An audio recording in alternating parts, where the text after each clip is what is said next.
Dog was just brought in on emergency. We were almost getting ready to go home, and this little dog came in.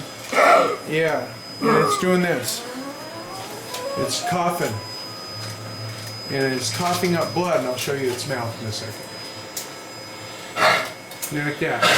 That's coughing, and you'd think that was kennel cough or a heart cough, but it's coughing up blood, and that's not normal. We've had several dogs that have actually had really a lot of problems with eating squirrels that were poisoned with decon. So you can see this heavy breathing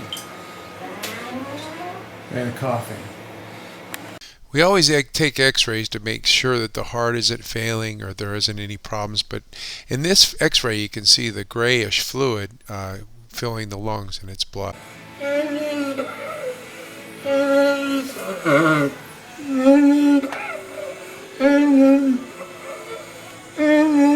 Our larynx is swollen and filled with blood, and so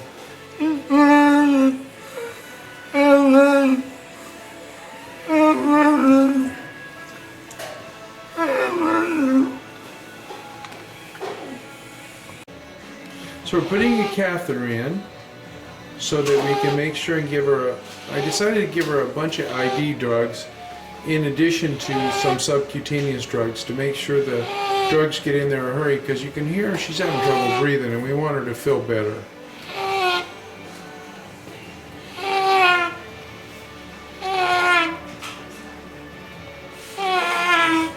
After about 10 minutes, the blood from the dog with decon has not really clotted, and this blood, you can see the clots in it. I've spread it out so you can see the clots in it. So that's a normal dog. The clots are coming, and this is a dog that is bleeding. So let me show you with the needle. You can see the clots here. They start. You can actually pick up the clots, but with the blood, with the decon blood, there's no clots whatsoever. It doesn't clot, so there's no dark areas, no clots. So after now 11 minutes, normal blood should have a lot of dark areas in it and a lot of clotting, whereas the decon blood, the dog that ate the decon, his blood isn't clotting. But what happens is dogs with no clotting capability in the blood also will just leak through vessels into the lungs and the stomach and the colon and out the gums and cause the dog to have really a lot of problems. So we're breathing about an hour after I gave the drugs. We're breathing better. You can see he's still coughing up some blood. But I think the swelling in his larynx has gone way down. He's actually watching the cat. Aren't you? Are you watching the cat? Sniffing at the cat? There's some blood in the run. You can see. But you can see the color is pretty pink. That's a good sign. But you can see when he gets excited. I gave him vitamin K to counteract the warfarin.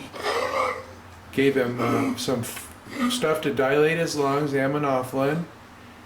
Gave him cortisone to help him breathe. Gave him antibiotics in case there's an infection. So gave him all kinds of stuff. The blood values show that the red blood cell count is down and the hematocrit is down. And that's what you see in dogs that are bleeding.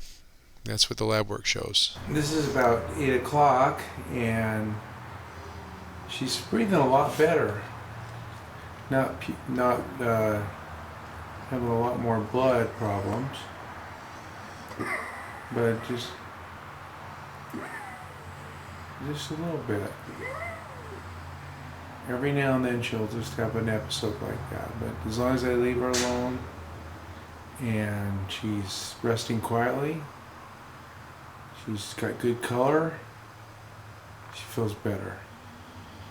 Well, Shania needed a blood transfusion the next day to make her blood continue to keep clotting, and then she went home on vitamin K, which is an antidote for decon poisoning, and also some prednisone in case she had some autoimmune component of that made her blood not want to clot. Saw her again a week later, and she's doing fine. I'll try to give you an update as it goes, but she's doing fine, and we're going to see if we can wean her off the medicine. And check out Dog Dish Diet. I have a free downloadable crockpot ebook that shows you how to crockpot, and if you keep your dog on crockpot recipes for 60 days, sometimes all that itchy skin and bad ears and diarrhea and vomiting that can be chronic will go away, and then you'll know food allergy is part of the problem. Have a great day.